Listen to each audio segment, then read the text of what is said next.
Hola! Welcome back to my Spanish kitchen. Crema Catalana is a northern Spain specialty that's been adopted all over Spain. Much like the French crème brûlée, Crema Catalana comes together in less than 30 minutes with only a handful of pantry staples. The result is the creamiest dessert you'll ever have. A hint of cinnamon, a whiff of lemon, and a rich cream flavor, all buried underneath a crunchy caramel top. So let's get started.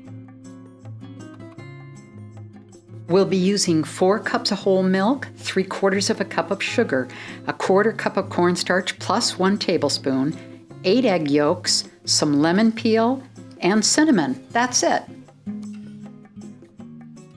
To make sure the cornstarch blends evenly, I always like to add a little milk and whisk it together until the cornstarch and the milk are nice and smooth, so when we add it to the rest of the ingredients, we know it'll blend well.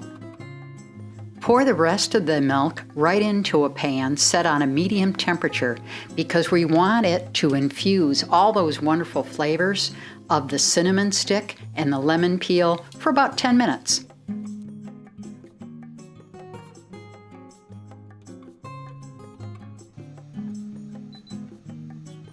While the milk is still on the burner, let's separate 8 egg yolks and save the whites. You can always have an omelet for lunch.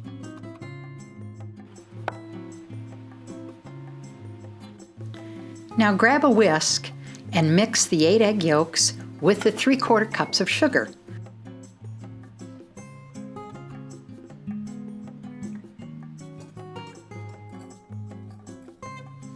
Now this is where we have to apply a little arm power. Whisk it together until it's really nicely blended, until you don't see the grain of the sugar anymore, and you'll notice that the color will start to get really light yellow and fluffy.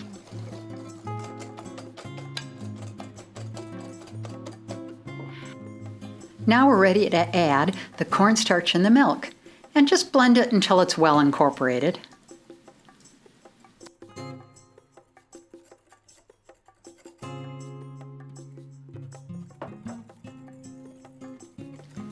It's been 10 minutes, so now what we want to do is strain the lemon peel, the cinnamon, and any little bits out of the milk. Let it rest for about 5 minutes to cool slightly before we add the egg sugar mixture into it.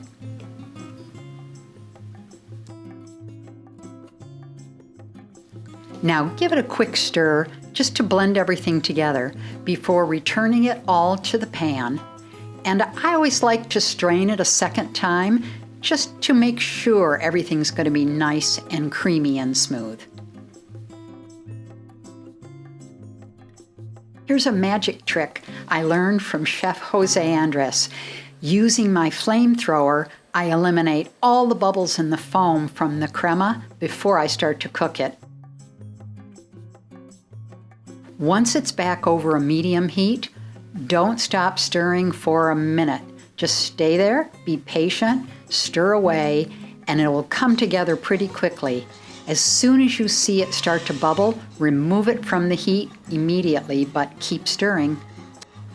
I like to use a wooden spoon to check to see if the consistency and the thickness is just right, and if it doesn't run, you're good to go. Carefully ladle it into 6 prepared custard cups.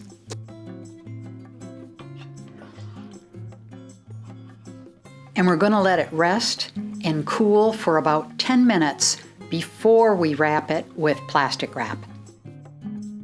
Now that they're cool, let's put the plastic wrap over it. You'll notice I use a cookie sheet because it's easy to transport all 6 into the refrigerator so that they can rest and cool for at least 4 hours, or better yet, overnight.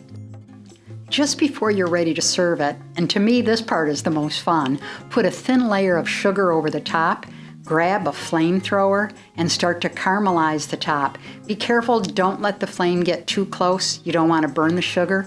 Another trick I learned from Chef José Andrés is to do it in 2 layers, and it works much better. It's much more even and makes a nice crunchy crust. Once you finish it off, you've got the perfect crackle to top your Crema Catalana.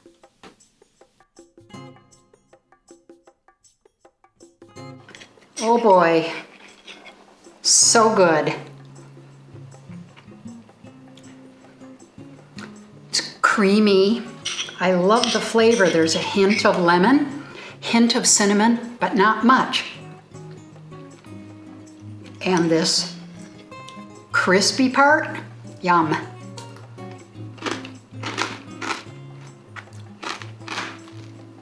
Well, here we go. Another simple recipe where we used ordinary ingredients. We turned it into an extraordinary flavor combination in no time at all. I have to have another bite.